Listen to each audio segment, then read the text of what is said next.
And that brings our tour to its conclusion. Scout night with a surprise. You expect that? I think you deserve a little credit.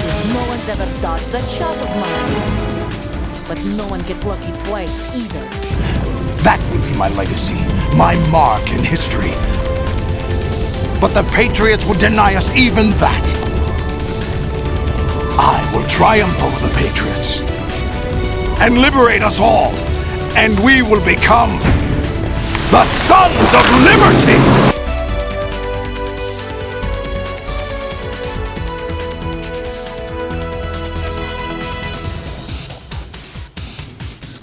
Metal Gear Solid 2. I wasn't really around for the pre-hype release of this game, but I'm told it was something legendary. People's eyes dropped out of their sockets when they saw the first trailer for this game. All I know is that after playing this game, I was like, I gotta play the other games in the series, so I borrowed my cousin's PlayStation 2, and the first game I got was Metal Gear Solid 2. This game's very demo caused the game Zone of the Enders to sell like hotcakes. I've never played this game, but maybe I should. It launched in November 2001 for the PlayStation 2. Wow, what a time November 2001 was for video games. The GameCube came out, the Xbox came out, Metal Gear Solid 2 came out. It was probably like a dream come true. It's worth noting that this game has been re-released multiple times, such as Metal Gear Solid 2 Substance in 2002, and as part of the HD collection released in 2011, which is the version I'll be looking at for the sake of better visual quality. The port included in the HD version is based off the Substance version, which included additional cutscenes. As we begin, I must point out that when I first saw this opening, my jaw completely dropped. It felt like a huge step forward in game cinematic presentation. I couldn't wait to start the game. The opening of the game starts very smoothly, opening with Snake on the George Washington Bridge. It does set the scenario for the game. The game opens with a bit of exposition. Snake and Otacon have in the 2 years since the Shadow Moses incident set up an anti-Metal Gear organization called Philanthropy in response to Metal Gear Rex's information leak on the black market thanks to Ocelot at the end of the first game, who stole an optic disc off of Snake during his interrogation. I didn't really go into this because Grulikovich and Ocelot's agenda weren't really the focus. It was Liquid's desire for revenge that was the focus. Ocelot and Grulikovich were loose ends that will remain so until this game. I imagine that was probably Kojima's intention. Snake has snuck onto the tanker to take photographic evidence of a new Metal Gear that's under construction by the Marines. No sooner than he arrives, so too do a bunch of Russian soldiers led by Sergei Grulikovich, one of Liquid and Ocelot's allies from the first game. With the mission going to be much more complicated than expected, Snake makes his way into the tanker. For what it's worth, I like the tanker's setting. It's dark, the atmosphere is very gritty, and the rain really adds to the environment. It's here that I'll talk about some of the new gameplay features.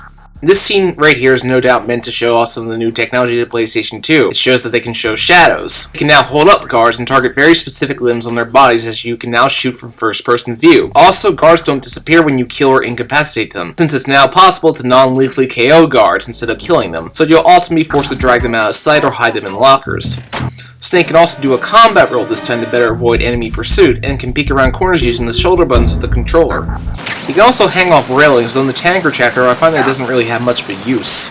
As Snake makes his way to the tanker controls, he comes across Olga Grulikovich, Sergei's daughter, who is carrying an unborn child. This is the first boss fight of the game. It's fairly straightforward. You have to time your shots whenever she pops out of hiding, though it also highlights some new features, that you can use the spotlight or cover to blind you.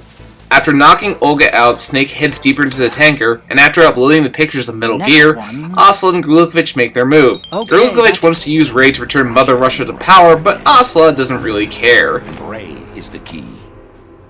I regret to inform you that I have no intention of selling Metal Gear. As I said, I came to take it back.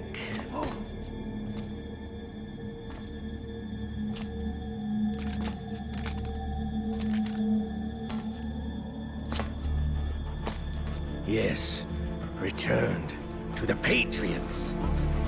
The Lale Lule Lo? How's that possible? Ocelot, have you sold us out? I was never in your employ, Grulikovich. Are you still in league with Solidas? No hard feelings, Colonel.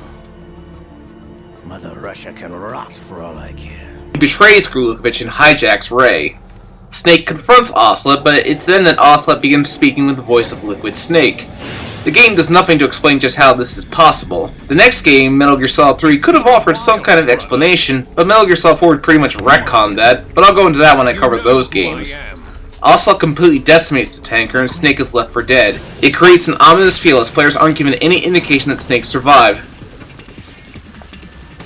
I would say the Marine Corps' plans are on indefinite hold. Yes, of course, Mr. President.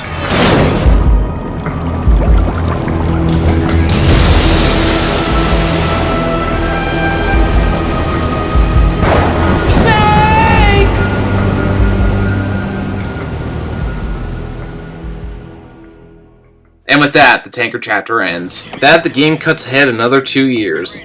The Big Shell has been established to clean up the oil spill from the tanker incident. But a terrorist organization has taken over the Big Shell and taken hostages, which include the President of the United States. Well, we know the drill. Hostile takeover, Snake is in to stop, and who the heck is this dork? Okay, nope, it's not Snake we're playing as, it's Raiden. Yeah, this was the cause of much backlash back in the day, with most of the advertising keeping Raiden a complete secret. Snake was in all the trailers, he's on the cover of the game, he's even on the title screen, so this was a pretty big shock. I have a friend who discovered the secret by accident because he looked at the manual while he was in the car on the way home after buying the game and saw that Raiden was listed as a playable character. Man, they don't make manuals like this anymore, do they? Raiden is joined by Colonel and Rosemary, Raiden's girlfriend who serves as the Mei Ling of the game. Raiden and Snake play very similar to each other, but there are minor aesthetics. While Snake will do a combat roll, Raiden will do a somersault, and their hanging animations are also different. It does reflect that Snake is the hardened veteran, while Raiden is a young newbie. The Big Shell also differs from the tanker in terms of setting. While the tanker was defined by its dark, rainy atmosphere, here it's set during the day and everything's bright and colorful. As he makes his way through the Big Shell, Raiden meets the first members of Dead Cell, Fortune, someone who has unnatural luck on the battlefield, which is balanced out by her horrible personal life. Her fortune in battle was payback for the lousy luck she's had in life. Lousy luck? The death of her father, the Marine commander, the conviction of husband and Dead Cell leader Colonel Jackson. These events were followed by her mother's suicide, the loss of a husband, and the idea of a convict in the family apparently took her over the edge. Fortune was 3 months pregnant at the time. Damn, and the that shock of her mother's sucks. death. And Vamp. No, he's not called Vamp because he's a vampire, it's because he's bisexual. Don't believe me? No, Vamp isn't for vampire, it's because he's bisexual. Raiden is saved from certain death by the arrival of Iroquois Pliskin. And there's no trick, he's exactly who you think he is. Apparently this is because Kojima wanted to see how many people he could fool with such an obvious disguise. Although there is concept art that shows Pliskin with blonde hair. Not that that would have helped much, David Hayter's voice is a dead giveaway. Following this run-in we meet Peter Stillman, a bomb disposal expert. From here on you are assigned to disarm the Big Shell from the C-Forges that plague it. This little exercise mainly serves as a way to explore the Big Shell. This concept came about because Kojima went to the office every day and basically asked each developer to come up with a new idea. And somebody just said, bomb disposal, and Kojima said, okay. Like that, it turns out the C-Force were all just dummies, and the real bombs are now triggered. Raiden hits to the bomb of Strut 8, but sadly Stillman is killed in an explosion. After disarming the bomb, Raiden is confronted by Fortune. The game here pretty much baits you into thinking Fortune will be an easy boss with her small life bar, but you can't land a hit on her. It's another way of subtly mocking Raiden, and by extension you, the player. Following that encounter, you have your first proper boss fight as you confront Fat Man. Fat Man is essentially a fat man on roller skates, so it might be hard to take this seriously. Fat Man's defining characteristic is his hatred of Stillman, which gives him something over his partners. See, the Foxhound members of Metal Gear Solid 1 all had something about them that made them likable, or sympathetic, or made them stand out as characters. But it's hard to find yourself really liking Vamp, who's introduced slitting people's throats. Fortune is very melodramatic. Why am I the only one that can't die? Alone again? Cheated out of death again? How long will you force me to live? The fight with Fat Man is very reminiscent of the fight with Vulcan Raven, even down to the design of the area, which was most likely the intention, as we'll go into later. Fat Man is killed, and Raiden is confronted by a ninja. The ninja and Raiden communicate through codec, even though they are standing right next to each other, with the only justification being that this is safe from eavesdropping, even though the real explanation was because they wanted to save some money on their budget from cutscenes. I always wondered how this codec works. Is it not like a radio? How is nobody able to listen in? Regardless, Raiden is told to go find Richard Ames, who has information on the President's location. Inside the Shell 1 core, Raiden comes across Ames, who tells him that Big Shell is just a front for housing a new Metal Gear, and that the terrorists fully intend to launch a nuke and send an EMP pulse. But before Ames can reveal Ocelot's secret, he dies from a heart attack.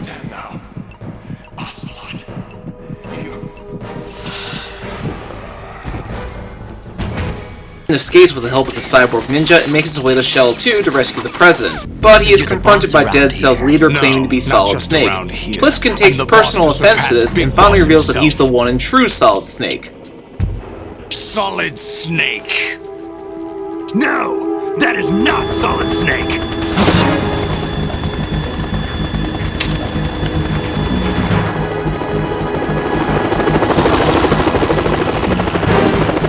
What a pleasant surprise, brother. Save it.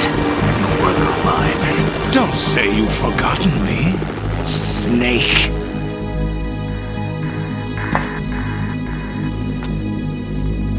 This point on, you have to fight a Harrier jet. It's reminiscent of the Hind D boss battle. Following this, Raiden makes his way into the Shell 2 where you have to use a remote-controlled missile to take out an electrified floor current. Yeah, I think it's pretty obvious now.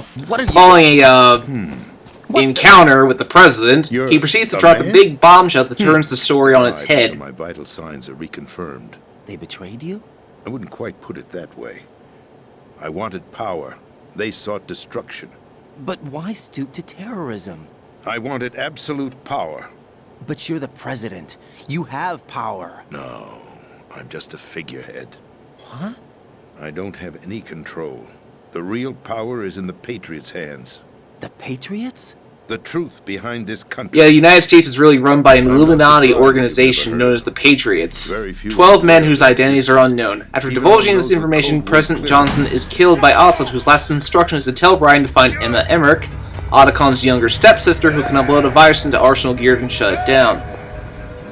That's abusing your right to free speech, Mr. President. Or is it ex-president? Raiden is forced to swim for the Shell 2 core to find Emma. Ah, underwater levels. Every game has to do this at some point. With the constrained spaces of the hallways, it's easy to run into a wall. Fortunately, these segments are short in length. After that, you face Vamp in one of the more unique boss fights in MGS2, as it's not intentionally rehashing an MGS1 boss fight. I've heard that when told there was going to be a vampire in the next game, Metal Gear designer Yoji Shinkawa laughed at Kojima and expected him to come back and say it was a joke. According to original designs, Vamp was going to be a woman, but after the character Fortune was introduced, Vamp was changed to a man.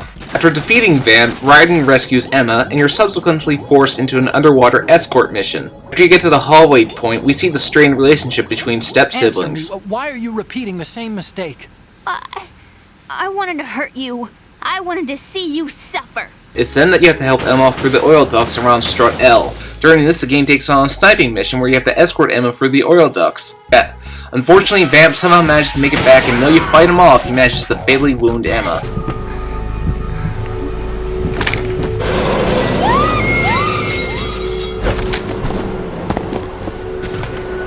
Snake gets Emma to the computer console and they upload the virus, but sadly, Emma passes away in Otacon's arms. Emma! Emma!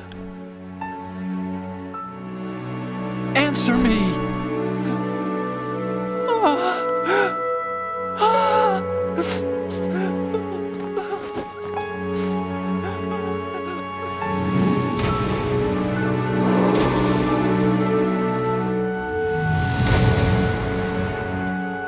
With no choice left, Snake and Raiden decide to head into Arsenal Gear and take on Solidus and his men. Before they do, Snake and Otacon exchange a handshake. I really like this scene as it shows just how much Snake and Otacon's friendship has grown since MGS1. If Snake may be a hardened soldier and Otacon a sensitive nerd, but they have become true comrades in arms.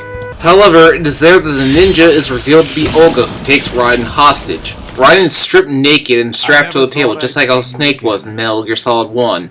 Solidus then reveals that Raiden was essentially his adopted son and was a child soldier during a civil war in the 80s. After that, Olga explains that her child is being held captive by the Patriots, and their child's life depends on Raiden's success. With that, she sets Raiden free and you have to run naked for a while. It's here that the Colonel starts acting strangely.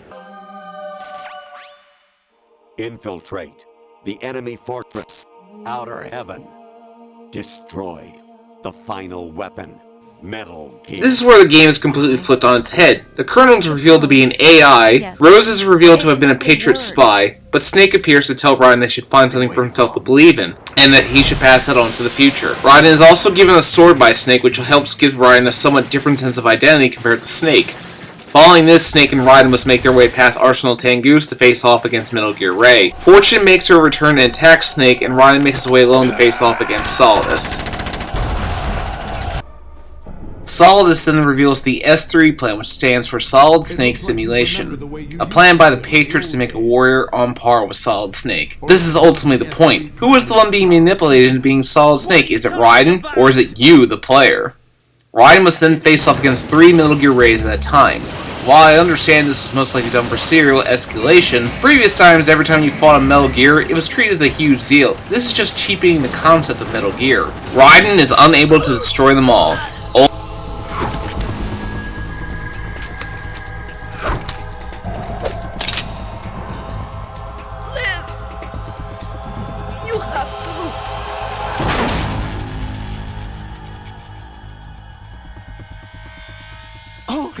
And following that, Snake and Raiden are both captured, and every remaining villain pretty much reveals that they were planning to manipulate the others into doing their bidding, with Ocelot winning out as he's revealed to be a Patriot spy. Fortune dies, but not before deflecting some missiles after her magic survival was hand-waved as technology. She is Lady Luck.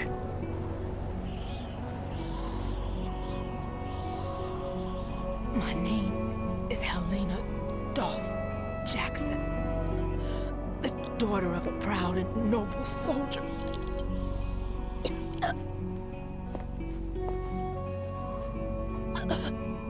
I can see my family again. With that, Liquid once again takes over Ocelot's body. Snake busts out of his handcuffs, and according to Kojima, this was him breaking free of his own backstory, and dies after Metal Gear Ray. Liquid! Stop this thing! Hey, Snake! You coming?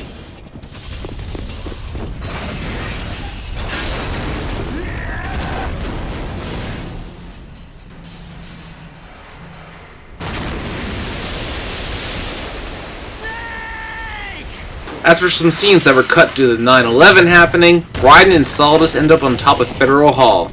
Solidus mentions that he was trying to free the world from the Patriots' control. He comments how the Patriots seek to use digital censorship to deny people their freedom, and his desires to free the United States from the Patriots' rule, though his means of doing so are questionable. Raiden is then given a whole spiel about how the S3 plan is really selection for societal sanity. And good God, this cutscene is still going. Metal Gear started off as a story about a man staying true to his beliefs and terrorist actions destroyed the world with anti-nuke messages. We got into spiels about censorship and society, and yet despite all this, it can be applied to how we live our lives today. I even did a video critique in college using this game as the subject. You finally fight Solidus, and the fight is a fairly straightforward sword fight. Essentially, the Patriots spiel about how you are nothing but a weapon. You have to ultimately prove them right. The Patriots' goal is accomplished and Solidus goes down. Reaching out to the person who he admired, Solidus expires at the steps of Federal Hall.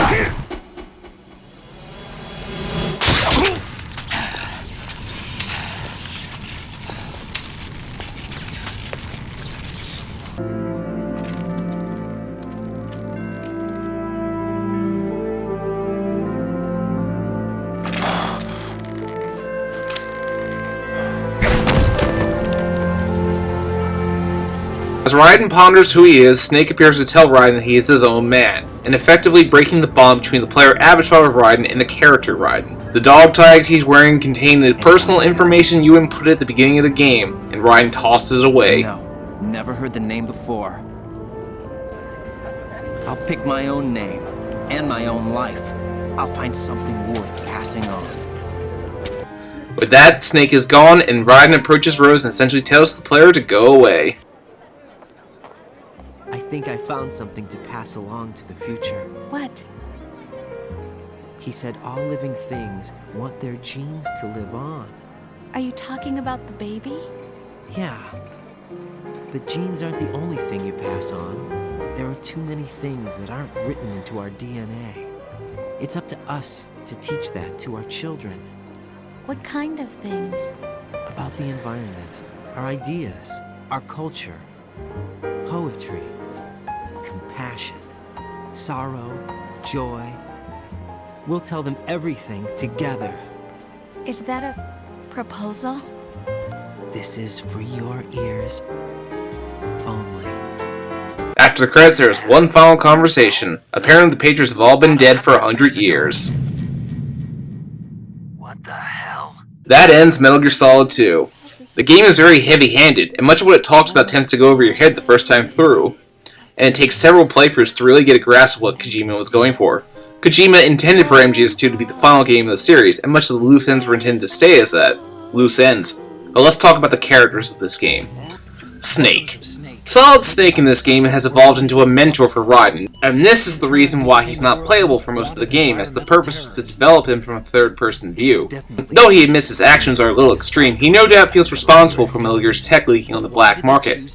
Many gamers idolize Snake after the release of Metal Gear Solid 1, and this is reflected when Otacon tells how Snake became known as a hero after MGS1. Kojima didn't think people should ideal the B-Snake, as he himself states, legends are usually bad news, I was just a name to exploit. And that may be what Snake thinks of himself. He's become a legend, and the Patriots sought to destroy his name by framing him as a terrorist. He's not like Big Boss, who sought to create a world where soldiers always had value, or Liquid, who was just looking to prove himself valued, or even Solidus, who was seeking freedom. The difference is, unlike the rest of his family, Snake is using his skills to fight for a better future. He's not forcing anyone to see his views, nor is he trying to prove himself to someone. He wants to fight for a better future because it's the right thing to do. That's what sets Snake apart from his clone brothers and father. He's become a true inspiring legend. Raiden is a loser, let's be honest. And to be fair, that was kind of the point. It's even reflected in the game just how below Snake Raiden is. When he first catches a glimpse of him, Snake's back is turned to him. He gets his balls grabbed after he's mistaken for a woman. While Snake had Naomi and Mei Ling melting in his hand, Raiden struggles with his relationship with Rose. Yeah, more on that later. You can also see this in the differences between Snake and Raiden's first encounter with Olga. When she encounters Snake, Olga treats him as a worthy opponent. Hold that position. Now, turn around. You know what you're doing. While she barely even gives Raiden the time of day when he meets her. Of Dead Cell. Of course not. What a thing to say. Drop your gun! Not a chance. It's even reflected in the game over screens. Snake's name will be passionately yelled, while Raiden's is met with casual, Raiden! Snake has dominating presence over Raiden in every cutscene, and even at the end of the game, Snake's life bar is far bigger than Raiden's. Of course, this is all meant to represent that Raiden is in effect you, the player. You are the true loser, and while Snake is who you want to be, Raiden is who you are. Solidus' goals are noble, yes, as the third clone of Big Boss, who's a well-balanced masterpiece, neither solid nor liquid. Like Liquid before him, he seeks to revive Big Boss's dream and create Outer Heaven. But despite all this, he seeks to overthrow the Patriots. That being said, he's still an opportunistic bastard who killed Olga for the hell of it. And also, he killed Raiden's parents. A reveal that comes completely out of nowhere, and I often wonder what the purpose of this was. In the end, though, Solidus lived as a pawn of the Patriots, and he died as a pawn of the Patriots. He tries to reach out to George Washington, and most likely reflects on his failures as he dies. This is the game where Ocelot steps into his own. In the first game, he was just a cowboy sadist who was Liquid's second in command while secretly being a mole for Solidus. In this game, it turns out his allegiances aren't so simple. He's actually a sleeper mole for the Patriots, and later games will make this even more complex. Many would guess back then, was Ocelot really loyal to the Patriots, or did he have his own agenda? Well, we're gonna find out more about Ocelot in the next game, Rosemary. I'm kind of busy right now, Rose. Rosemary is basically the Mei Ling of the game. Her purpose is to constantly remind Raiden of the day she met. She does this even when Raiden is in the middle of defusing bombs. She also pesters him about his small room or how he doesn't want to open up. You could have removed all this from the game and nothing would have been lost. I agree with those who say that this is toxic. It adds nothing to the game, and overall, Rose doesn't serve much of a role. The theme of Metal Gear Solid 2 is memes and how they are passed on through the generations. The Patriots seek to control things like information and censor things from the public, while in contrast, Solid Snake believes that what we've seen, heard, felt can be passed on to the next generation. Tells you it is. That's what we as a species should pass on to future generations. Raiden is a blank character, much like the player. It is through Raiden that Snake tells us that we should make our own future and find something worth living to pass on. Raiden essentially gains his freedom and his own character after he kills Solidus. That's why he tosses away the player's dog tags and tells them to leave him alone. Well, that was quite a handful. This game caused a significant backlash when it first came out. Many didn't understand the complex themes, and the backlash over not being able to play as Snake was quite severe. So with all that in mind, how is Kojima going to follow this up with the next game? He certainly has his work cut out for him. Join me next time. I'll be talking about Metal Gear Solid 3 Snake Eater. Life isn't just about passing on your genes. We can leave behind much more than just DNA. Through speech, music, literature, and movies, what we've seen, heard, felt, anger, joy, and sorrow. These are the things I will pass on. That's what I live for. We need to pass the torch and let our children read our messy and sad history by its light. We have all the magic of the digital age to do that with. The human race will probably come to an end sometime, and new species may rule over this planet. Earth may not be forever, but we still have the responsibility to leave what traces of life we can. Building the future and keeping the past alive are one and the same thing.